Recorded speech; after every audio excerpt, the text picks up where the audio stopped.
News చూస్తున్నాం. పశ్చిమాసియాలో అటు యుద్ధ వాతావరణం రోజు రోజుకి కూడా ఉద్రిక్తంగా మారుతోంది. ఇప్పటికే అట్టుడికి పోతుంది. పశ్చిమాసియాతో సహా అటు గల్ఫ్ దేశాలలో కూడా ఎక్కువగా కూడా ఈ దాడులు అనేది యుద్ధ ప్రభావం అనేది ఎక్కువగా కనిపిస్తోంది. ఇజ్రాయెల్ పై ఇరాన్ ప్రతీకార దాడులు చేస్తూ ఉంది. అటు డిమోన్ అరద్ ప్రాంతాలపై క్షిపణులతో అటాక్ చేసింది. ఇరాన్ చేస్తున్న అటాక్స్ కు అటు చాలా మంది కూడా గాయాలు పాలైన పరిస్థితి నెలకొందనే చెప్పాలి. తాజాగా ఇజ్రాయెల్ పై డిమోన్ అరద్ ప్రాంతాలపై క్షిపణులతో అటాక్ చేసింది ఇరాన్. ఇజ్రాయెల్ న్యూక్లియర్ సిటీగా డిమోన్ కు పేరుంది. అయితే న్యూక్లియర్ వెపన్స్ టార్గెట్ గా ప్రతీకార దాడులు చేసింది ఇరాన్. ఇటీవల ఇరాన్ ఆయుధాలే లక్ష్యంగా ఇజ్రాయెల్ దాడికి దిగింది.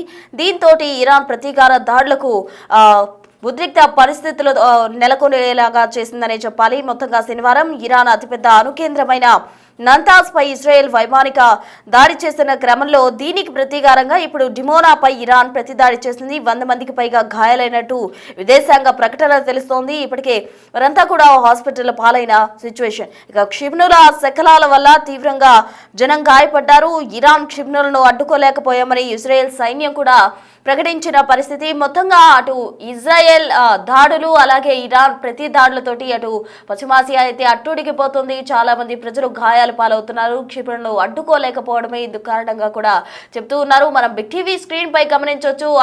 ఏవైతే క్షిపణులు పడ్డాయో వాటికి సంబంధించి ఇంట్లో కొంతమంది మనుషులు ఉన్నారు. మనం గమనించవచ్చు. మిడిల్ బాక్స్ లో గమనించినట్లయితే అక్కడ చూస్తూ ఉన్నాం. ఇంట్లో మనుషులు ఉన్న సమయంలో శకలాలు కిందికి పడిపోయిన దృశ్యాలు కూడా మనం గమనించవచ్చు. యుద్ధం కారణంగా అటు సామాన్య ప్రజలు కూడా భయం ప్రాంతాలకు గురవుతున్న పరిస్థితి, భయాందోళనతో ఉన్నారు. ఆ క్షిపణుల కారణంగా మొత్తం కూడా ధ్వంసం అయిపోతున్న దృశ్యాలు మనం బిగ్ టీవీ స్క్రీన్ పై గమనించవచ్చు. అణు కేంద్రాలను ధ్వంసం చేయడమే లక్ష్యంగా కూడా అటు ఇరాన్ టార్గెట్ చేస్తుంది. అయితే ఆ క్షిపణులు అడ్డుకోలేకపోవడంతో ఆ సామాన్య ప్రజలపై కూడా ఈ క్షిపణులు పడి వారు గాయాలు పాలైన సిచ్యువేషన్ నెలకొందని చెప్పాలి. మొత్తంగా అటు ఇజ్రాయెల్లో అంతా కూడా భయభ్రాంతులకు గురయ్యారు. అటు డిమోనాపై ఏదైతే ఇరాన్ దాడులు జరిపిందో ఆ దాడులతోటి ఒక్కసారిగా కూడా బింబేలెత్తిపోయిన పరిస్థితి. ఒకసారి స్పాట్స్ చూద్దాం.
Field update from the south. Officers are responding to multiple scenes with residential communities impacted, including here in Erad, where you could see the impact was right in between residential buildings. They obviously took severe damage as a result of the Iranian regime once again doing what they do, which is purposely targeting our civilians, as the world has clearly been able to see.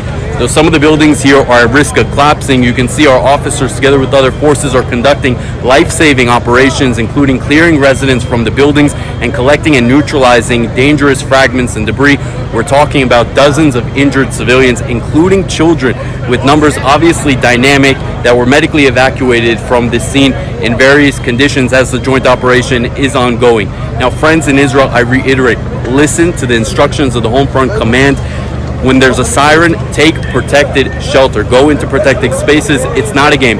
Here on the ground, we've seen it save lives time and time again. Field up. ఏవైతే శనివారం Israel దాడులు జరిపిందో అందుకు ప్రతీకారంగా Iran డిమోనాపై దాడికి ఎగబడింది. Dimona అరద్ వంటి వాటిపై ఎక్కువగా కూడా దాడికి తగ్గబడింది. క్షిపణులను అడ్డుకోలేకపోయామంటూ కూడా ఇజ్రాయెల్ సైన్యం వెల్లడించిన పరిస్థితి. దీంతో సామాన్య ప్రజలపై కూడా ఎక్కువగా కూడా ప్రభావం పడింది. ఎందుకంటే వారు ఇళ్లలో ఉన్న సమయంలో కూడా ఈ క్షిపణులను అడ్డుకోలేకపోయిన క్రమంలో వారంతా కూడా గాయాలు పాలయ్యారు. ఆ శకలాలు తగిలి చాలా మంది కూడా గాయాలు పాలైనట్టు చెప్తున్నారు. అధికారికంగా ఇప్పటికే 100 మందికి పైగా కూడా గాయాలైనట్టు సమాచారం. మొత్తంగా అనుయుద్ధం ఎంతటి ప్రభావం చూపుతోంది, సామాన్యులు కూడా ఎక్కువగా ఎఫెక్ట్ అవుతున్న పరిస్థితి ఇక్కడ నెలకొందనే చెప్పాలి. దాడులు ప్రతి దాడులతోటి అటు మొత్తంగా కూడా అట్టుడిగిపోతున్న పరిస్థితి నెలకొంది. తాజా అప్డేట్స్ అందించేందుకు మా ప్రతినిధి శివ సిద్ధంగా ఉన్నారు. శివ, చెప్పండి. ఆణ్వాయుధాలే లక్ష్యంగా అణు కేంద్రాలను ధ్వంసం చేసే లక్ష్యంగా కూడా అటు ఇరాన్ ప్రతి దాడులకు దిగిన క్రమంలో అసలు 100 మంది వరకు కూడా గాయాలు పాలైనట్టు సమాచారం అందుతోంది. అయితే ఈ దాడి ప్రతి దాడులు ఎప్పటికీ నిలువరించే అవకాశం ఉంది. అటు యుద్ధాన్ని నిలువరించడానికి అటు చాలా ప్రయత్నాలు చేస్తున్నప్పటికీ కూడా ఈ యుద్ధం అనేది ఆగే ప్రసక్తే కనిపించలేనంత విధంగా కూడా కనిపిస్తోంది. మరి ఎలా ఉండబోతోంది? రైట్ ప్రస్తుతం అమెరికా, ఇజ్రాయెల్, ఇరాన్ మధ్య యుద్ధం కొనసాగుతున్నది. ఇజ్రాయెల్ పై ఇరాన్ ప్రతీకార దాడులకు దిగుతోంది.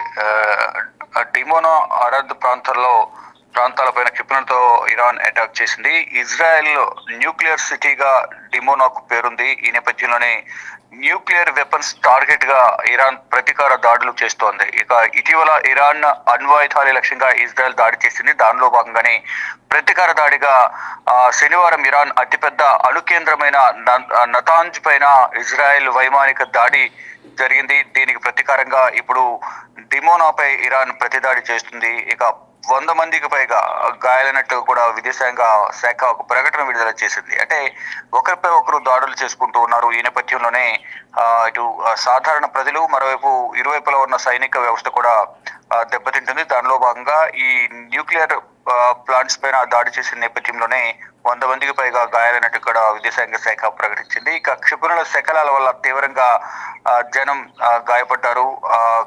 ఇరాన్ క్షిపణులను అడ్డుకోలేకపోయామంటూ కూడా ఇజ్రాయెల్ సైతం ఒక ప్రకటన విడుదల చేసింది. అంటే గతంలో ఇరాన్ అణ్వాయుధాలే టార్గెట్ గా ఇజ్రాయెల్ దాడి చేసిన నేపథ్యంలోనే ఇప్పుడు ఇజ్రాయెల్ పై ఇరాన్ దాడులు చేస్తుంది. అంటే దాడులు ప్రతి దాడులతో ఇటు పశ్చిమాసియా దేశాలు, మరోవైపు ఇజ్రాయెల్, అమెరికా, ఇరాన్ అట్టుడుకుతూ ఉన్నాయి. 23వ రోజు ఈరోజు దాడులు జరుగుతున్నాయి. అంటే 28న మొదలైంది, ఈ రోజు 22వ తేదీ. అంటే 23వ రోజు కూడా గత 23 రోజులుగా యుద్ధం అనేది కొనసాగుతుంది. యుద్ధం వల్ల సాధారణ ప్రజలు కూడా చాలా ఇబ్బందులు ఎదుర్కొంటున్నారు. ఇటు ఈ 3 దేశాలతో పాటు పశ్చిమాసియా దేశాలు కానీ, ఇటు గల్ఫ్ కంట్రీస్ కానీ తీవ్ర ఆందోళన వ్యక్తం చేస్తున్నాయి. అయినప్పటికీ కూడా ఎవరు ఏ ఒక్కరు కూడా వెనకడుగు వేయకుండా దాడులు ప్రతిదాడులు అనేది చేసుకుంటూ ఉన్నారు.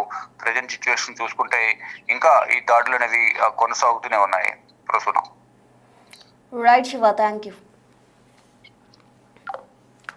సో మొత్తంగా అయితే నతాంజాపై ఇజ్రాయెల్ వైమానిక దాడి చేసిన క్రమంలో ప్రతీకారంగా ఇప్పుడు డిమోనాపై ఇరాన్ ప్రతి దాడి చేసింది. ఆ దృశ్యాలన్నీ కూడా మనం టీవీ స్క్రీన్ పై గమనించవచ్చు. 100 మందికి పైగా ఈ శకలాలు తగలడం కారణంగా గాయాలు పాలైనట్టు కూడా విదేశాంగ శాఖ ప్రకటన చేసింది. క్షిపణుల శకలాల వల్ల తీవ్రంగా జనం గాయపడ్డారు. అయితే క్షిపణులు అడ్డుకోలేకపోయామంటూ కూడా ఇజ్రాయెల్ ఆర్మీ ప్రకటించింది. ఇజ్రాయెల్ పై ఇరాన్ ప్రతీకార దాడులు తెగబడింది. ఎంతలా అక్కడ భయాందోళన సిచ్యువేషన్ నెలకొందో కూడా మనం అర్థం చేసుకోవచ్చు. డిమోనా అరద్ ప్రాంతాలపై క్షిపణులతో అటాక్ చేసింది ఇరాన్. అణు యుద్ధమే లక్ష్యంగా కూడా పశ్చిమాసియా అట్టుడిగిపోతున్న పరిస్థితి. ఇజ్రాయెల్ న్యూక్లియర్ సిటీగా డిమోనాకు పేరున్న క్రమంలో న్యూక్లియర్ వెపన్స్ టార్గెట్ గా ప్రతీకార దాడులకు దిగింది ఇరాన్.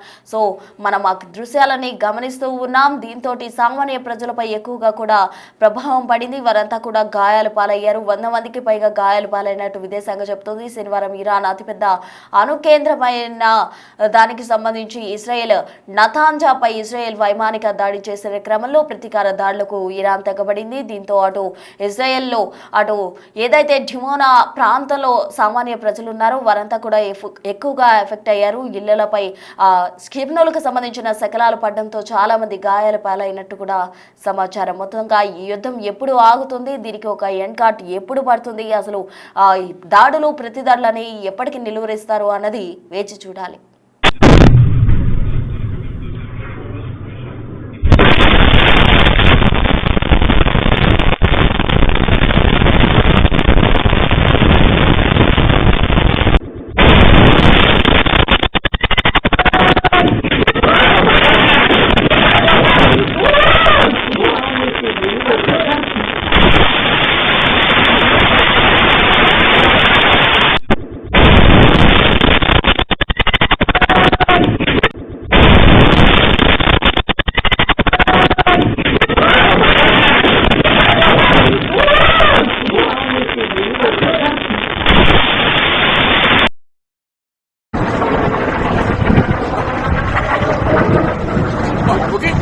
Go! Get up!